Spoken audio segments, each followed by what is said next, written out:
everyone, welcome to my YouTube channel. My name is Paridhi Jain and I am working as a Scale 1 officer in a public sector bank. In this video, I am sharing with you top 5 mistakes to avoid as a banking aspirant. The first one is do not prepare for prelims and mains separately. ये बहुत ही common mistake है जो हर aspirant initially करता है, क्योंकि वो जब prelims का रिजल्ट आ जाता है या प्रीलिम्स दे के आ जाते हैं उसके बाद मेंस की प्रिपरेशन स्टार्ट करते हैं, और ये सबसे बड़ी मिस्टेक है बिकॉज इस सिचुएशन में आपका मेंस कभी क्लियर नहीं हो पाएगा।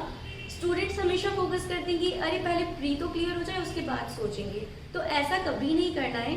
जब आपको सोच लिया आपने कि आज से आपको प्रिपरेशन स्टार्ट करनी है तो सारे सब्जेक्ट्स की प्रिपरेशन एक साथ शुरू करें। पहले लो लेवल से स्टार्ट करें और फिर हाई लेवल तक जाएं, और जो जनरल अवेयरनेस सेक्शन होता है उसकी प्रिपरेशन तो आपको फर्स्ट डे से ही स्टार्ट कर देनी है। सो ये मिस्टेक आप कभी ना करें। The second mistake is attempting mock test in a wrong way. कई स्टूडेंट्स मॉक टेस्ट को बहुत ही गलत तरीके से अटेम्प्ट करते हैं। मॉक टेस्ट किसी भी कॉम्पिटिटिव एग्जाम को क्लियर करने का सबसे अच्छा तरीका होता है, क्योंकि मॉक टेस्ट दिए बिना आप अच्छे से एग्जाम में परफॉर्म नहीं कर पाएंगे।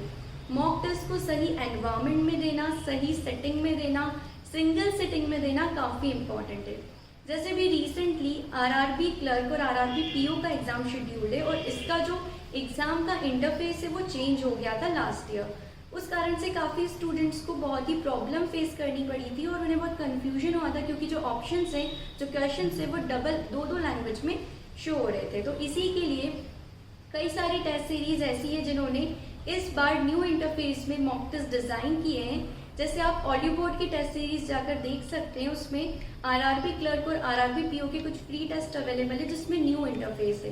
तो ये आप बिल्कुल ध्यान रखिए कि जब आप एग्ज़ाम देने जाएंगे तो न्यू इंटरफेस में मॉक टेस्ट ज़रूर लगा के जाए, ताकि एग्ज़ाम में आपको ये मिस्टेक आप अवॉइड कर पाएँ।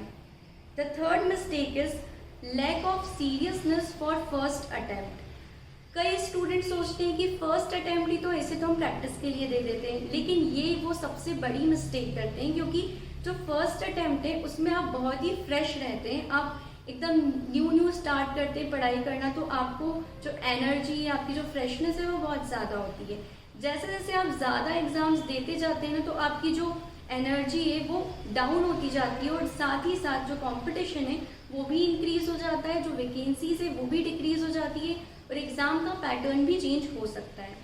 इसीलिए फर्स्ट अटैम्प्ट को हमेशा अपना लास्ट अटैम्प्ट समझ के ही एग्ज़ाम दें, और ये मिस्टेक कभी ना करें कि फर्स्ट अटैम्प्ट को तो आप सिर्फ प्रैक्टिस के लिए दे रहे हैं, तो ये बिल्कुल अवॉइड कीजिए। The fourth mistake is do not completely ignore arithmetic part of the quantitative aptitude section. जो अरिथमेटिक पार्ट होता है, that is the miscellaneous part, उसके बिना प्रीलिम्स तो क्लियर कर सकते हैं लेकिन मेंस नहीं कर पाएंगे। ये मिस्टेक मैंने खुद की है, इसीलिए मैं आप सभी को बोल रही हूँ कि जो अरिथमेटिक पार्ट होता है क्वांट का, उसे अवॉइड कम्प्लीटली मत कीजिए। एटलीस्ट 4 से 5 टॉपिक्स उसमें से सिलेक्ट कर लीजिए जो आपको अच्छे से प्रिपेयर हो, ताकि जब आप मेंस एग्जाम दें तो आप at least sectional cut off clear कर पाए। क्योंकि अभी रिसेंटली आरबीआई असिस्टेंट का मेंस मैंने दिया था, so overall cut off clear करने के बाद भी मेरा एग्जाम क्लियर नहीं हुआ because of the sectional cut off it in quant section. तो ये मिस्टेक आपको अवॉइड करनी है, ये मिस्टेक आपको कभी नहीं करनी है। The last one is don't focus on just clearing the cut off of mains exam. काफ़ी स्टूडेंट्स के साथ ऐसा होता है कि वो हर मेंस क्लियर कर लेते हैं लेकिन फिर भी फाइनल लिस्ट तक नहीं पहुंच पाते। उसका मेजर रीज़न ये है कि वो मेंस निकालने पे फोकस करते हैं, मेंस में एक अच्छा स्कोर लाने पे नहीं। तो आपको मेंस सिर्फ क्लियर नहीं करनी है, मेंस में एटलीस्ट जितना कट ऑफ है उससे 10 to 15 मार्क्स ज़्यादा स्कोर करने की कोशिश करनी है।